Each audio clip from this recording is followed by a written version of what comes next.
Ons word nou stil voor die Here en ons verklaar openlik ons afhanklikheid van God en ons gerigtheid op hom. En dan bid ons, stuur u lig en u waarheid, o Here, en laat die ons lei en laat die ons bring na u heilige berg en na u woninge. Dat ons kan ingaan na die altaar van God, na die God van ons jubelende blydskap. Amen. Geliefdes, genade vir julle en vrede van hom wat is en wat was en wat kom, en van die 7 geeste wat voor sy troon is, en van Jesus Christus, die getroue getuie, die eerstgeborene uit die dode en die owerste oor die konings van die aarde. Amen. Kom ons sing tot sy lof Psalm 9. Psalm 9, en ons sing daarvan 3 verse. Psalm 9, verse 1, verse 7 en 9. 3 verse. Ek sal van ganser harte, Heer, u wonders groot maak en u eer, en ek sing. Ek sing omdat ek in u bly is, aan wie my lofsang toegewy is. Verse 1, 7 en 9 van Psalm 9, en dan gaan ons geloof bely.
Saam met die kerk van alle eeue bely ons soos volg.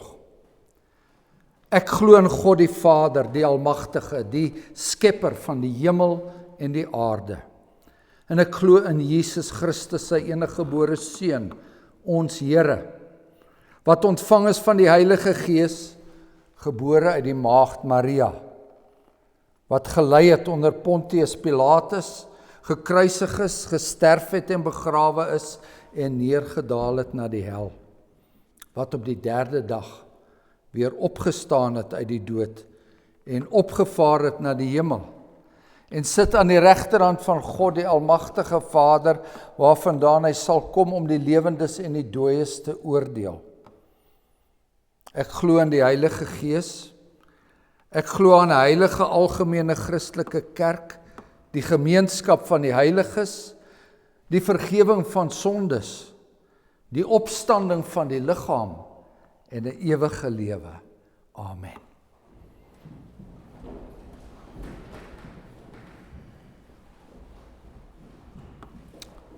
Ons luister nou met verootmoediging na die eise van die heilige God in wie se teenwoordigheid ons hier versamel is. Die Here het sy wet gegee en ons lees dit in Eksodus 19 en Eksodus 20, en dan begin Eksodus 20 so.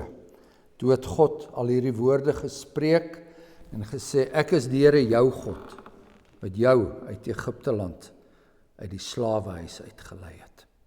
En die eerste gebod is, jy mag geen ander gode voor my aangesig hê nie.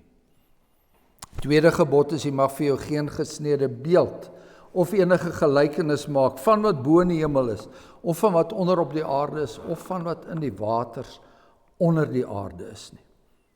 Jy mag jou voor hulle nie neerbuig en hulle nie dien nie, Want ek, die Here jou God, is 'n jaloerse God, wat die misdaad van die vaders besoek aan die kinders, aan die 3de en aan die 4de geslag van die wat my haat. En ek bewys barmhartigheid aan duisende van die wat my liefhet en my gebooie onderhou. Die 3de gebod is jy mag die naam van die Here jou God nie ydelik gebruik nie. Want die Here sal die een wat sy naam ydelik gebruik nie ongestraf laat bly nie. Die 4de gebod, gedenk die Sabbatdag dat jy dit heilig, 6 dae moet jy arbei, al jou werk doen. Maar die 7de dag is die Sabbat van die Here jou God, dan mag jy geen werk doen nie, jy of jou seun of jou dogter, of jou diensknegt of jou diensmaagd of jou vee, of jou vreemdeling wat in jou poorte is nie. Want in 6 dae die Here die hemel en die aarde, die see en alles wat daarin is gemaak, en op die 7de dag het hy gerus, en daarom het die Here die Sabbatdag geseën en dit geheilig. En dan die 5de gebod, eer jou vader en jou moeder, dat jou dae verleng mag word in die land wat die Here jou God aan jou gee. 6de gebod is jy mag nie doodslaan nie. Die 7de gebod is jy mag nie egbreek nie. En dan die 8ste gebod is jy mag nie steel nie. Die 9de gebod, jy mag geen valse getuienis teen jou naaste spreek nie. En dan laastens, jy mag nie jou naaste se huis begeer nie, mag nie jou naaste se vrou begeer nie, of sy diensknegt, of sy diensmaagd, of sy os, of sy esel, of iets wat van jou naaste is nie. En dan lees ons daarso in Eksodus 20, toe die hele volk die donderslae en die blitse en die geluid van die basuin en die rokende berg bemerk, het die volk dit gesien en gebewe en op 'n afstand bly staan. Kom ons antwoord nou die Here op sy wet deur verder te sing in Psalm 9 en hierdie keer verse 12 en 13. O oordeel vol geheimenis wat meld dat God regverdig is en hoe raak verstrik in eie nette wie geen ontzag het vir Gods wette. Verse 12 en 13 van Psalm 9.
Bid saam.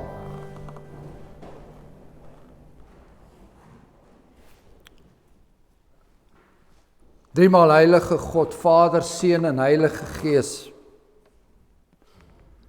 Ons het U gedank vir die genade wat U aan ons bewys. En terselfdertyd het ons na U wet geluister. En tot ons verootmoediging moet ons erken dat ons skuldig is aan daardie wet. Skuldig is dat ons afgode het in ons lewens, dat ons harte 'n fabriek van afgode is, gedurig onheil na vore bring, ander gode, Ander dinge wat ons naas U stel en ander dinge wat ons baie keer bokant U stel. Ons bely dat ons ook oortree en dat ons eiewillig is met ons godsdiens. Dat ons U wil dien soos ons goed dink en nie soos U in U woord beveel het nie. Dat ons nie veel daaraan ag gee dat U 'n jaloerse God is nie. Ons bely dat ons skuldig is aan die misbruik van U naam en dat ons dikwels U naam onnadenkend gebruik en onnadenkend in ons liedere gebruik, onnadenkend in ons gebede gebruik. En daar waar dit onnadenkend in hierdie wêreld gebruik word, bly ons dikwels stil. En ons bely ook wat die 4de gebod betref, dat ons nie altyd in U rusdag 'n verlustiging vind nie. Dat ons nie altyd ons hoogste vreugde daarin vind om op te trek na U huis, saam met die vergadering wat U bymekaar gebring het deur U Seun Jesus Christus. En dan is ons ook so dikwels opstandig teen die gesag wat U oor ons gestel het, opstandig teen die mense wat U die gawe gegee het en die amp gegee het om ons te regeer. En daar is doodslag in ons harte. Nie altyd met die daad nie, maar baie dikwels met die hart. U weet wat in ons harte aangaan. U weet van die gedagtes van egbreek en oorspel, en ons is bewus daarvan, Hemelse Vader, dat selfs daar waar ons net gekyk het om te begeer, daar het ons gesondig. En ons bely dat ons nie altyd omgaan met die gawes wat U vir ons gegee het, en dat ons nie altyd daarmee tevrede is nie, en dat ons nie altyd verantwoordelik is daarmee nie. U ken ook dit wat ons terughou, waar ons moet gee. En dan bid ons dat U die valse getuienis wat op ons lippe kom, ja, selfs baie keer 'n valse belydenis wat op ons lippe kom, U weet dit alles. U is bewus van die begeertes van ons hart, wat teen U gebooie en teen ons medemens en teen ons heilige Here Jesus Christus is. En daarom vra ons dat U ons sonde sal vergewe. En dat U ons sal lei, dat ons nie ligtelik daarmee sal omgaan nie. Ook daar waar ons nou hier aan die tafel gaan sit en die sakrament van die heilige nagmaal mag geniet, dat ons sal besef uit die dieptes waaruit U ons gehaal het. Ons kom na U toe in volle afhanklikheid. Ons kom na U toe in die volle genade en die vrymoedigheid wat daar alleen te vind is in U Seun Jesus Christus. Amen.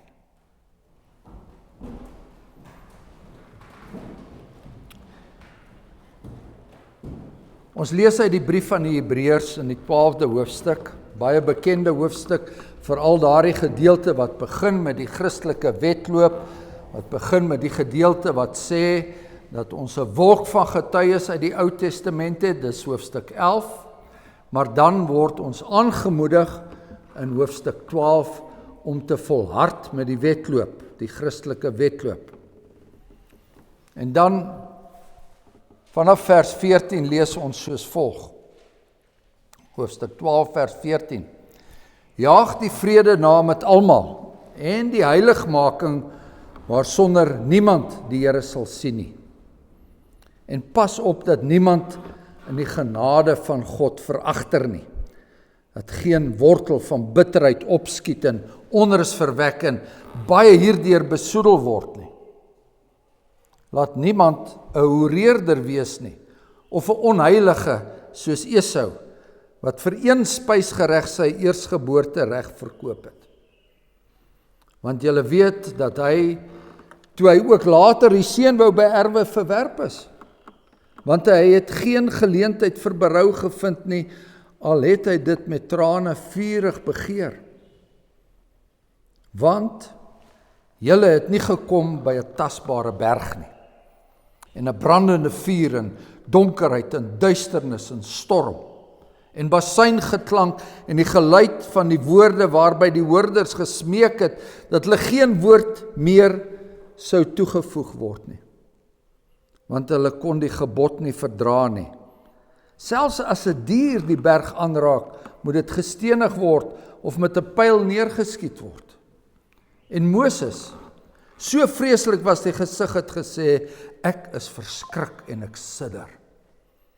Maar julle het gekom by die berg Sion, en die stad van die lewende God, en die hemelse Jerusalem, en 10.000 engele, by die feestelike vergadering, en die gemeente van die eersgeborenes, wat in die hemele opgeskrywe is, en by God, die regter van almal, en by die geeste van die volmaakte regverdiges, en by Jesus, die middelaar van die Nuwe Testament, en die bloed van die besprenkeling wat van beter dinge spreek as Abel. Ons lees tot sover. Dit is die woord van die Here. Ons herhaal weer vers 24. Julle het gekom by Jesus, die middelaar van die Nuwe Testament, en die bloed van die besprenkeling wat van beter dinge spreek as Abel. Geliefdes in ons Here Jesus, waarheen is ons op pad? Waarheen is u op pad? Die heilige nagmaal sê vir ons waarheen ons op pad is. Ons is op pad na die hemelse feesmaal. Die bruilofsmaal van die lam, soos die formulier dit ook stel. Dis die eindpunt van die Christelike wedloop, wat hier in Hebreërs 12 beskryf word. Hierdie fees vind plaas in 'n plek wat ons in 3 verse beskryf word, maar wat daardie plek wat so skitter in heerlikheid, so skitter van genade en so skitter in vreugde, dat ons eintlik die hele Bybel nodig het om dit in volle te beskryf. En om dan te weet dat dit alles nog nie gesê is nie, en tot in ewigheid nie gesê sal word nie. Die hemelse Jerusalem op die berg Sion. 'n berg wat volgens die skrywer van die brief teenoor 'n ander berg staan, die berg Sinai. Sinai, waar God homself in sy verskriklike heiligheid aan Israel geopenbaar het en aan hulle die bepalings van sy verbond voorgehou het. Verskriklik. Want die grond het onder hulle voete geskud. Donder en blitse is al wat die donker lig verhelder het. Die geluid van die blasende ramhorings is oorverdowend, en die geluid van woorde waarby die hoorders gesmeek het dat hulle geen woord meer bygevoeg sal word nie, want hulle kon nie die gebod verdra nie. Daar brand 'n vreesaanjaende vuur bo op die berg, en dit alles dra een boodskap oor. Israel, Hebreërs besef onthou dat julle God is 'n verterende vuur. Moses, wat self probeer het om vir hierdie volk 'n middelaar te wees, hy moet erken daar, ek is verskrik en ek sidder. Daar is genade in hierdie boodskap, geliefdes. Soos daar genade is in die waarskuwing dat die hoogspanningsdrade van 'n kragnetwerk lewensgevaarlik is. Soos daar genade is in die waarskuwing dat kontak met sekere radioaktiewe stowwe jou dood kan veroorsaak.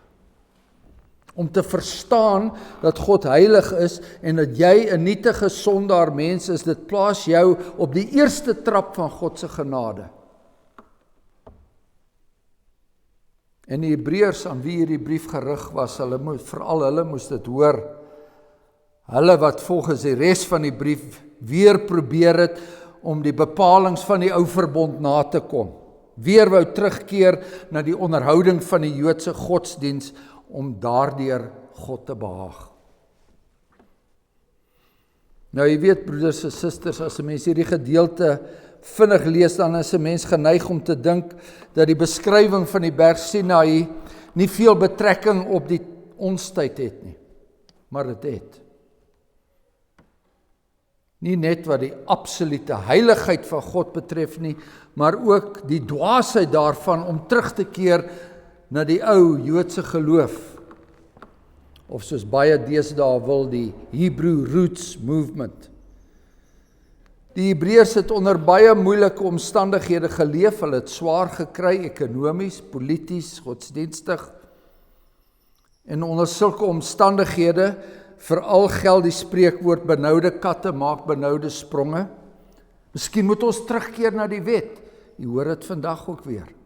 Het hulle gesê. Miskien word ons gestraf omdat ons nie meer op die wet ag gee nie. So word daar geredeneer.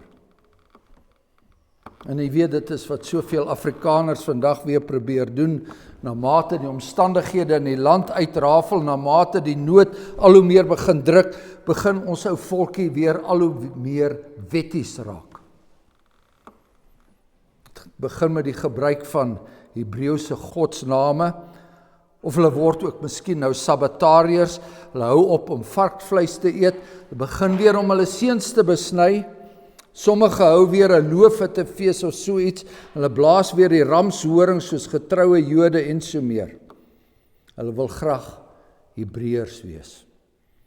Terwyl ons 'n hele brief in die Bybel het waar die skrywer die Hebreërs vermaan om nie meer Hebreërs te wees nie.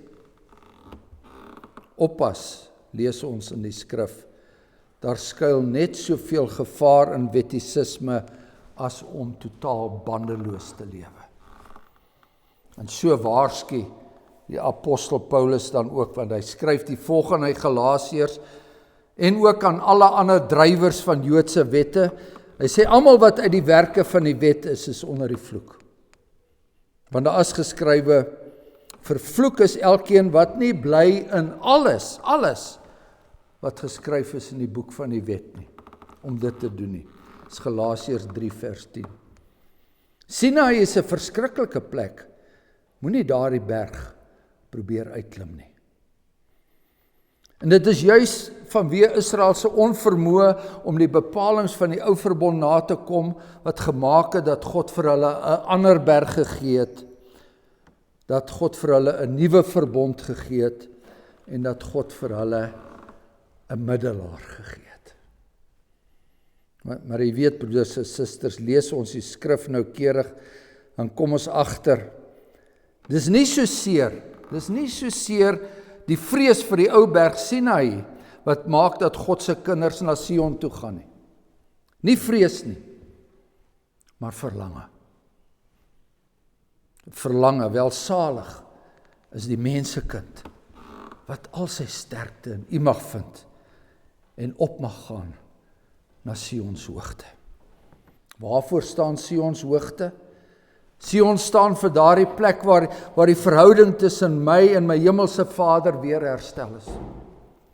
Sion staan vir versoening. En ek weet, en my siel weet, dis wat ek nodig het.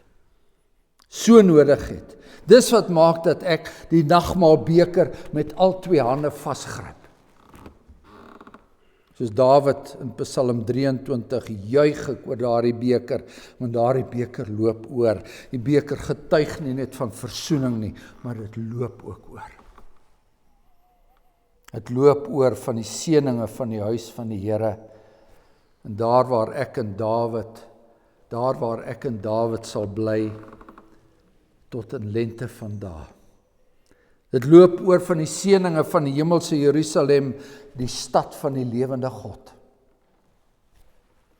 Lees ons hoofstuk 11 van hierdie brief, daar waar die geloofshelde van die Ou Testament genoem word, dan merk ons iets interessants rondom Abraham.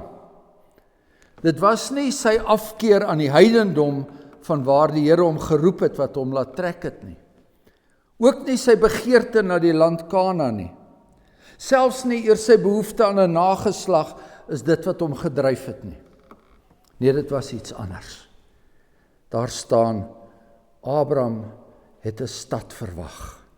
'n Stad wat fondamente het, waarvan God die boumeester en oprigter is.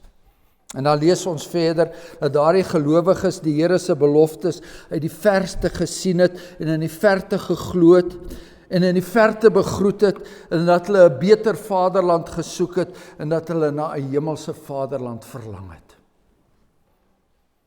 En Moses self, hoe het hy nie verlang om die beloofde land te sien nie, maar nie net dit nie, hoe het hy nie ook begeer om die Here self te sien nie. Here, laat my tog u heerlikheid sien, so hoor ons hom in Eksodus 33 vra. En kyk met hoeveel sekerheid verklaar die apostel Paulus in Filippense 1. Ek het 'n verlange om heen te gaan, om met Christus te wees, want dit is verreweg die beste. Die gelowige honger en dors na God se geregtigheid. God se kinders honger en dors om by hom te wees. Die Here is groot waar Sion stop, om wentel hy die dieptes op. Hy is lofwaardig waar verhewe die berge en die stad in songlans bewe. En Sion teen die noorde blink bo die lof van woorde. En daar waar 'n vlekkelose wit die koning van die wêreld sit. Die hemelse Jerusalem is nie 'n onbewoonde plek nie. Daar is 10.000 engele, saam met die gemeente van die eersgeborenes is hulle 'n feestelike vergadering. Engele wat op 'n stadium die ingang tot die tuin van Eden versper het, engele wat die hemelse heerlikheid bewaak het met die swaard wat vlam en flikker, nou saam met God se gemeente daar saam op die berg Sion. My verlosser is God se eersgeborene, so lees ek in Hebreërs 1 vers 6. Maar deur hom is daar nou 'n gemeente van eersgeborenes waarvan ek een is. 'n mede-erfgenaam van Christus, skryf Paulus in Romeine 8. En dan ook in sy eerste brief aan die Korintiërs sê hy vir die gemeente, alles behoort aan julle. Alles behoort aan julle, julle gemeente van eersgeborenes, julle wie se name opgeskrywe is in die hemele, julle het gekom by die berg Sion en by God, die regter van almal, en julle het niks om te vrees nie. Ja, dit is so. Bo alles wat wissel en vergaan, bly ewig God se rykstroon staan. Hy vel sy vonnis uit die wolke, en regverdig oordeel hy die volke. Maar julle het niks om te vrees nie. Van die hart van hul wat u bely, het ons gesing, sal in u naam standvastig bly. En die wat u soek, in stil vertroue is by u veilig en behoue. Wie sal dan beskuldiging inbring teen die uitverkorenes van God? God is dit wat regverdig maak. Julle het inderdaad gekom by die geeste van die volmaakte regverdiges, by die geeste van die verlostes, wat nou volkomendheid bereik het. Daar staan hulle, die kerk van alle eeue, die bruid van Christus, verheerlik, sonder vlek of rimpel of iets dergeliks, maar heilig en sonder gebrek, en aan haar is gegee om bekleed te wees met rein en blink fyn linne. Die sakrament van die heilige nagmaal sê vir ons waarheen ons op pad is. Ons is op pad na die hemelse feesmaal, die bruilofsmaal van die lam. En wanneer die boek Openbaring van die lam praat, dan vestig die Heilige Gees ons aandag op die bloed wat gestort is. En so ook in ons skrifgedeelte. Want die gelowiges het ook uiteindelik by Jesus uitgekom. Jesus en sy bloed. Hy is die middelaar van die nuwe verbond. Sy bloed wat eers gestort was en toe besprenkel was, spreek van beter dinge as Abel se bloed. Jy onthou vir Abel se bloed daar in Genesis 4, hoe daardie bloed tot God geroep het om wraak en vergelding, maar Jesus se bloed spreek van beter dinge nie waar nie. Die lam se bloed het immers God se wraak en vergelding weggeneem en het dit vir ons wat vandag hier by mekaar is, dit moontlik gemaak om te kan sê, Abba, Vader. Ons het gekom by die berg Sion, by die stad van die lewende God. En let op, geliefdes, ons teksgedeelte sê nie, die gelowige sal eendag kom nie, maar hulle het gekom. In beginsel, deur die getuienis van die Heilige Gees is ons reeds daar, reeds by die bruilofsmaal van die Lam. Die langer formulier vir die bediening van die Heilige Nagmaal meld iets anders. Daar word na die hongerige en dorstige harte van die nagmaalgangers verwys. Hierdie middelaar het gedoen wat Moses nie kon doen nie. Hy het die ware voedsel en drank van die ewige lewe geword vir ons hongerige harte. Daar staan deur sy dood het hy die oorsaak van ons ewige honger en kommer weggeneem. Ons verbly ons in sy teenwoordigheid daar op die berg Sion. Amen. Ek gaan nou aan die voorhou die formulier vir die bediening van die heilige nagmaal. Geliefdes in ons Here Jesus Christus, ons luister na die instellingswoorde van die heilige nagmaal van ons Here Jesus Christus, soos Paulus dit beskryf. Hy skryf, ek het van die Here ontvang, wat ek ook aan julle oorgelewer het, dat die Here Jesus in die nag waarin hy verraai is, dat hy brood geneem het en nadat hy gedank het hy dit gebreek en gesê, neem, eet, dit is my liggaam wat vir julle gebreek word. Doen dit tot my gedagtenis. En net so ook die beker na die ete met hierdie woorde, hierdie beker is die Nuwe Testament in my bloed, doen dit so dikwels as julle daaruit drink, tot my gedagtenis. Want so dikwels as julle hierdie brood eet, en hierdie beker drink, dan verkondig julle die dood van die Here, totdat hy kom. Wie dan op 'n onwaardige wyse hierdie brood eet, of die beker van die Here drink, sal skuldig wees aan die liggaam en bloed van die Here. Maar die mens moet homself beproef, en so van die brood eet, en uit die beker drink. So om die nagmaal reg en troostryk te vier, is dit nodig om onsself vooraf reg te ondersoek en dit tot sy gedagtenis te gebruik. En daardie selfondersoek bevat 3 hoofpunte. Ons moet eerstens nadink oor ons sonde en vervloeking. En ons moet 'n diepe berou hieroor voor God verootmoedig. Ons moet die vaste belofte van God glo dat al ons sondes alleen op grond van die soenverdienste van Christus vergewe is. En dat sy volkome geregtigheid ons toegereken en geskenk is. Ons moet die opregte begeerte hê om met ons hele lewe dank aan God te bewys en opreg voor hom te wandel. En in ware liefde en eensgesindheid met ons naaste te lewe. Wie so gesind is, wil God in genade aanneem en in die seëninge van die nagmaal laat deel. Maar hulle wat hardnekkig en sonder berou God se gebod oortree, eet en drink 'n oordeel oor hulle self.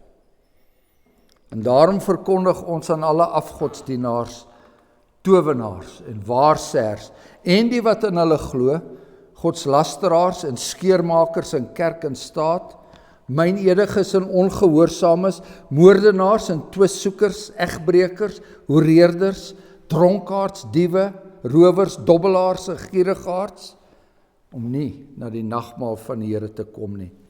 Want niemand wat liefdeloos en aanstootlik lewe, het deel aan die ryk van Christus nie. En tog kom ons nie na die nagmaal omdat ons onsself sondeloos en volmaak ag nie. Inteendeel, ons kom juis omdat ons lewe buite onsself in Christus soek. En daarmee erken ons dat ons van nature deur die sonde dood is. Ons het inderdaad nog baie gebreke. 'n Gebrek aan geloof, aan ywer in God se diens, aan liefde tot God en ons naaste. Ons het egter deur die genade van die Heilige Gees van harte berou oor ons sondes en ons begeer opreg om volgens al die gebooie van God te lewe. En daarom kan ons seker wees dat God ons in genade aanneem en dat hy ons waardig maak om deel te hê aan die hemelse spys en drank. Die Here leer ons die doel van die nagmaal wanneer hy sê, doen dit tot my gedagtenis.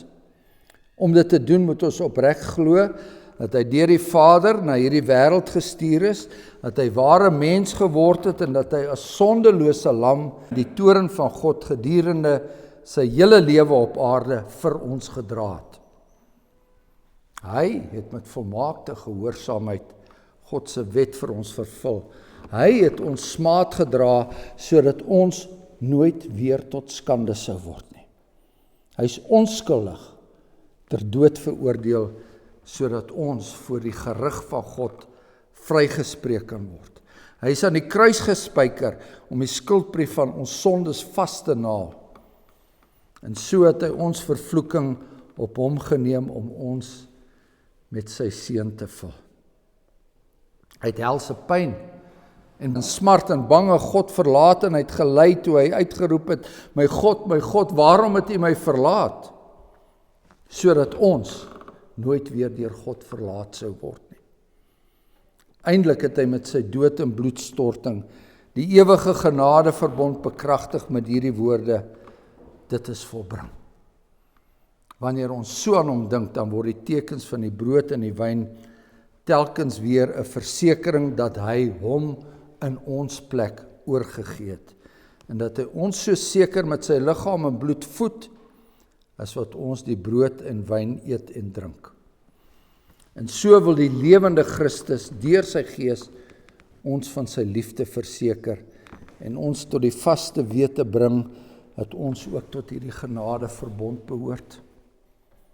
En elke maal as ons die nagmaal vier, verkondig ons sy dood totdat hy kom.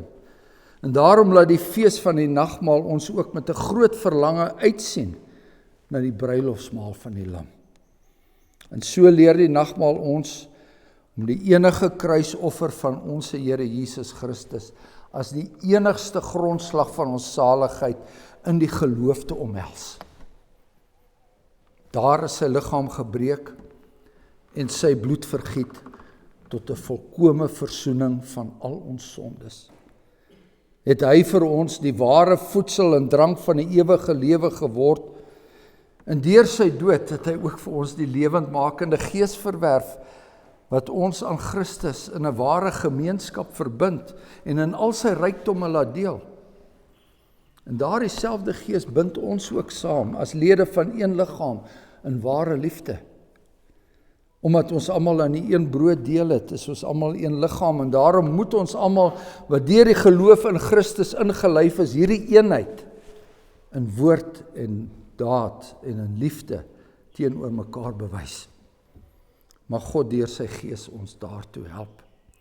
Laat ons onsself nou eers in gebed voor God verootmoedig.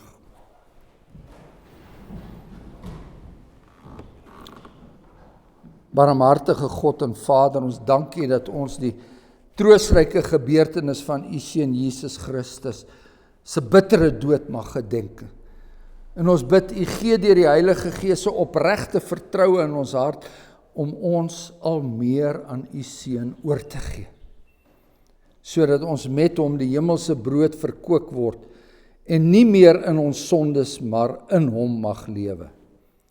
Verseker ons dat U ons genadige Vader is en dat ons U kinders en erfgename is en help ons om onsself te verloon, om ons Heiland te bely en met verlange te wag op sy terugkoms, wanneer hy ons in ewigheid tot hom sal neem. Verhoor ons, o God en barmhartige Vader, om Jesus ontwil. Amen. Terwyl die tafel vir ons in gereedheid gebring word, sing ons Psalm 23, die 3de vers. Psalm 23 vers 3, U bring vir my die tafel in gereedheid en wat daarop volg.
Verhef nou u harte tot Jesus Christus, ons voorspraak aan die regterhand van die Hemelse Vader, en wees verseker dat die Heilige Gees u net so seker met Jesus se liggaam en bloed voed en versterk as wat u die tekens van die brood en die wyn tot sy gedagtenis ontvang. En met daardie woorde is daar nou geleentheid om te kom aansit aan die tafel.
Die brood wat ons breek is die gemeenskap met die liggaam van Christus. Neem almal eet daarvan en weet dat die Here Jesus se liggaam vir ons gebreek is tot 'n volkomme versoening van al ons sondes.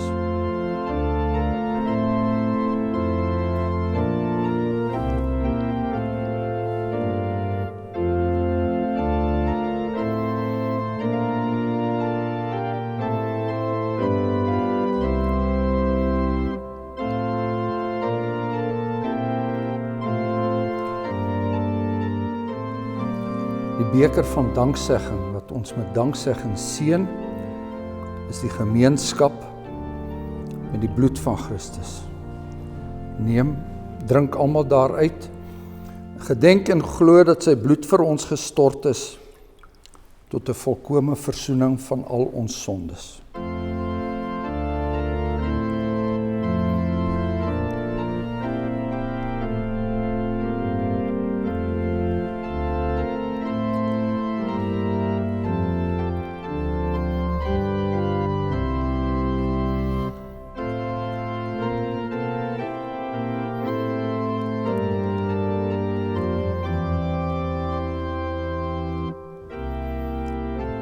Wat kan ek die Heer vir al sy guns vergeld en wat kan ek hom bring uit dank vir sy genade? Ek sal hom prys vir sy verlossingsdade en by die kelk van heil sal ek sy naam vermeld. Ag Heer, ek is, o ja, ek is die knegg, seun van die diensmaagd, in die diens gebore. My bande is los vir hoërdiens verkore. Bring ek die offers aan u toegeseg. Kom ons sing dit saam. Psalm 116, verse 7. Wat kan ek die Heer vir al sy guns vergeld? En wat kan ek hom bring uit dank vir sy genade?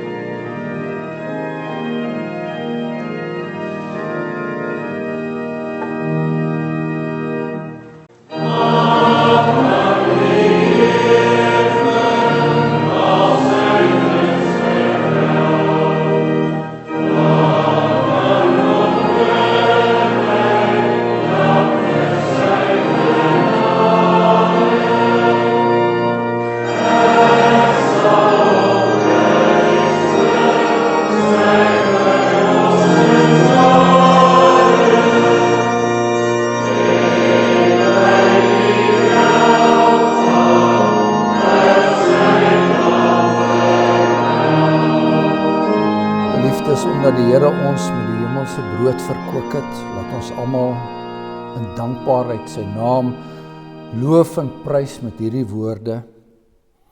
Loof die Here o my siel en alles wat binne in my is, sy heilige naam. Loof die Here o my siel en vergeet geen een van sy weldade nie, wat al jou ongeregtigheid vergewe, wat al jou krankhede genees, wat jou lewe verlos van die verderf, en wat jou kroon met goedertierenheid en barmhartighede.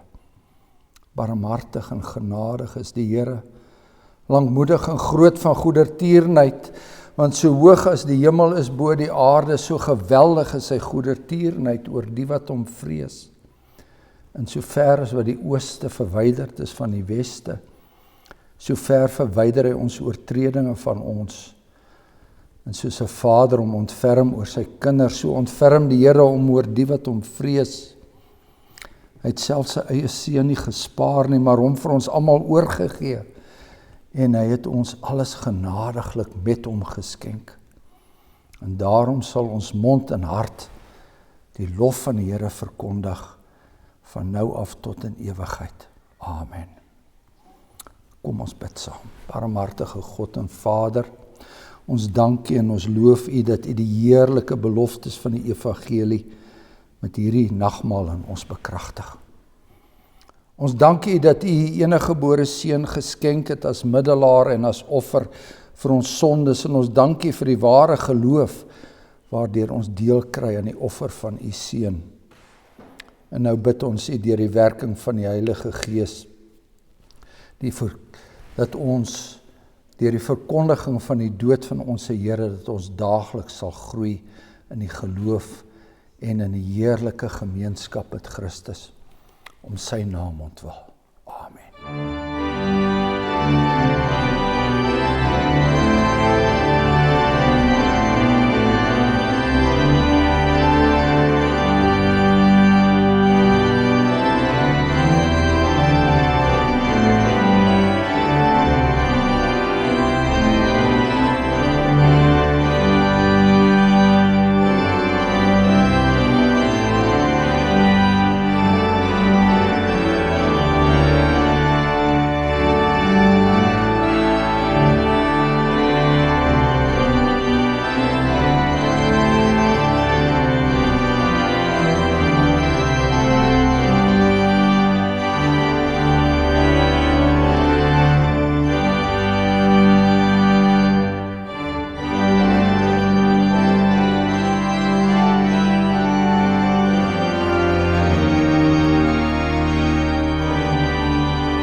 Sluit af deur Psalm 84 te sing.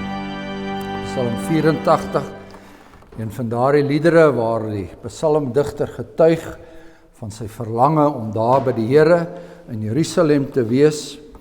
Ons sing verse 3 en 5. Welsalig is die mensekind wat al sy sterkte in U mag vind en op mag gaan na Sions hoogte. Psalm 84 vers 3 en 5.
Ontvang nou die seën van die Here, gaan daarmee in hierdie week wat kom.